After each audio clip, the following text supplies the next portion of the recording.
ঝাড়খণ্ড পুরুলিয়া সীমানা থেকে গ্রেপ্তার করা হয়েছে দেবরাজ চক্রবর্তীকে।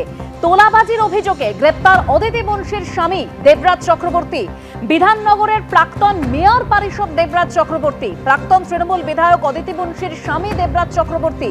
রাজ্য পুলিশের এসটিএফ এর হাতেই গ্রেপ্তার দেবরাজ চক্রবর্তী। তোলাবাজি, আয় বহির্ভূত সম্পত্তির অভিযোগ রয়েছে দেবরাজ চক্রবর্তীর বিরুদ্ধে এবং সেই অভিযোগের প্রেক্ষিতেই গ্রেপ্তার করা হয়েছে তাকে।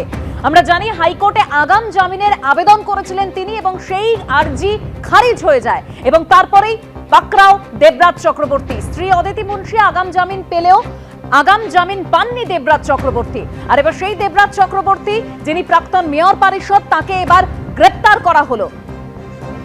ঝাড়খণ্ড পুরুলিয়া সীমানা থেকে গ্রেপ্তার করা হয়েছে দেবরাজ চক্রবর্তীকে। তোলাবাজির অভিযোগ রয়েছে প্রাক্তন তৃণমূল বিধায়ক অদিতি মুন্সির স্বামী দেবরাজ চক্রবর্তীর বিরুদ্ধে।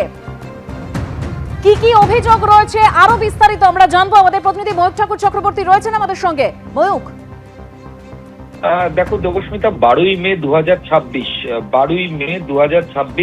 বাগুইহাটি থানায় একটা রিটেন কমপ্লেন হয় এবং এই রিটেন কমপ্লেন হয় প্রাক্তন কাউন্সিলর বিধাননগর পুর নিগমের অভিষেক ব্যানার্জির অত্যন্ত ঘনিষ্ঠ দেবরাজ চক্রবর্তীর এগেনস্টে। এবং সেই অভিযোগে যেটা বলা হয় যে দেবরাজ চক্রবর্তী রাজারহাট গোপালপুর এলাকার তৃণমূল কংগ্রেস নেতা, এর সঙ্গে তিনি বিধাননগর পুর নিগমের কাউন্সিলরও সেই ছিলেন, প্রাক্তন কাউন্সিলর, তার ওয়াইফ ওখানকার প্রাক্তন বিধায়ক রাজারহাট গোপালপুরের। এই দেবরাজ চক্রবর্তীর বিরুদ্ধে মূলত যেটা অভিযোগ সেটা হচ্ছে জমি কেনা বেচা এবং তার সঙ্গে তোলাবাজি, অপরাধমূলক ষড়যন্ত্র, সম্পত্তি করে সেটাকে কম মূল্যে রেজিস্ট্রেশন করানো, সম্পত্তির তথ্য গোপন করানো এবং ডিসি গ্লোবাল বলে একটা কোম্পানি সেটা ফর্ম করে তার মাধ্যমে আর্থিক লেনদেন, হিউজ অ্যামাউন্টের আর্থিক লেনদেন হয়েছে।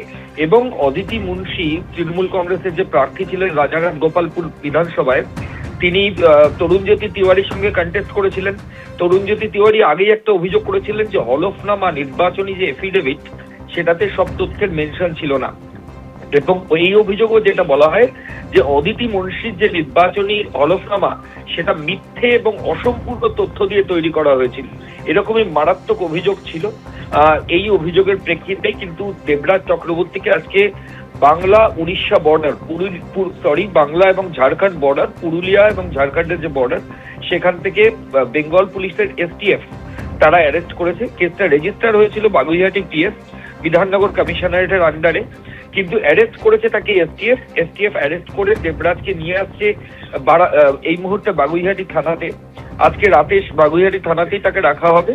আগামীকাল বিচার বিভাগীয় ম্যাজিস্ট্রেট, যে চিফ জুডিশিয়াল ম্যাজিস্ট্রেটের যে এজলাস রয়েছে বারাসাতে, সেখানে তাকে তোলা হবে এবং পুলিশ আধিকারিকরা নিজেদের কাস্টাডিতে নেওয়ার জন্য আবেদন জানাবেন এই মানি ট্রেলটা খুঁজে বার করার জন্য এবং এই দেবরাজের সঙ্গে যারা কো অ্যাকিউজড রয়েছে এই কেস কানেকশনে তাদেরকে ধরার জন্য।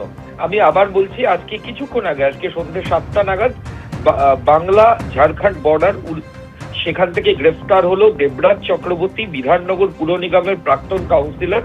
এই দেবরাজের এগেন্স্টে 12ই মে 2026 কেস নাম্বার 207/2026, 12ই মে এই দেবরাজের এগেন্স্টে কেস রেজিস্টার্ড হয় এবং সেই কেসে মারাত্মক অভিযোগ যেটা ছিল যে জোরপূর্বক জমি কেনা বেচা, অর্থাৎ জোর করে জমি নিয়ে নেওয়া, তোলাবাজি, অপরাধমূলক ষড়যন্ত্র, ভয় দেখানো বা ক্রিমিনাল ইন্টিমিডেশন, সম্পত্তি করে সেটাকে কম মূল্যে রেজিস্ট্রি করানো, তো এবং সম্পত্তির তথ্য গোপন করা এবং ডিসি গ্লোবাল বলে একটা সন্দেহজনক কোম্পানির মাধ্যমে আর্থিক লেনদেন করা এবং অদিতি মুন্সির যে নির্বাচনী এফিডেভিট সেটাতে অনেক তথ্য গোপন করে যাওয়া এবং অসত্য তথ্য দেওয়া, এরকমই মারাত্মক অভিযোগ রয়েছে দেবরাজের এগেন্স্টে। দেবরাজ চক্রবর্তী এবং তার স্ত্রী অদিতি মুন্সি মহামান্য কলকাতা হাইকোর্টের কাছে তারা আগাম জামিনের জন্য আবেদন জানিয়েছিলেন, কিন্তু অদিতি মুন্সি তিনি রক্ষা কবচ পেলেও এই দাপুটে তৃণমূল কংগ্রেস নেতা অভিষেক ব্যানার্জির ঘনিষ্ঠ দেবরাজ চক্রবর্তী, তাকে মহামান্য কলকাতা হাইকোর্ট কোনো রক্ষা কবচ দেয়নি।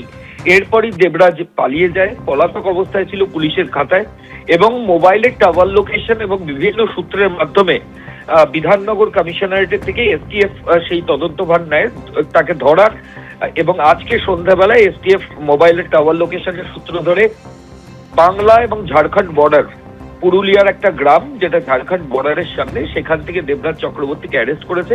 কালকে চিফ জুডিশিয়াল ম্যাজিস্ট্রেটের এজলাসে তুলে পুলিশ নিজেদের হেফাজতের জন্য আবেদন জানাবে এবং কাস্টাডিতে রেখে, অর্থাৎ হেফাজতে রেখে তাকে যাতে জিজ্ঞাসাবাদ করা যায় সেই আবেদন জানাবে।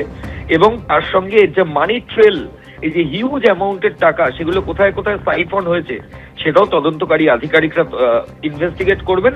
এবং কারা কো অ্যাকিউজ রয়েছে, দেবরাজ ছাড়া কারা সহ অভিযুক্ত এই মামলাতে বাগুইআটি থানার, তাদেরকেও খুঁজে বার করার চেষ্টা হবে। এবিপি আনন্দ, এগিয়ে থাকে, এগিয়ে রাখে।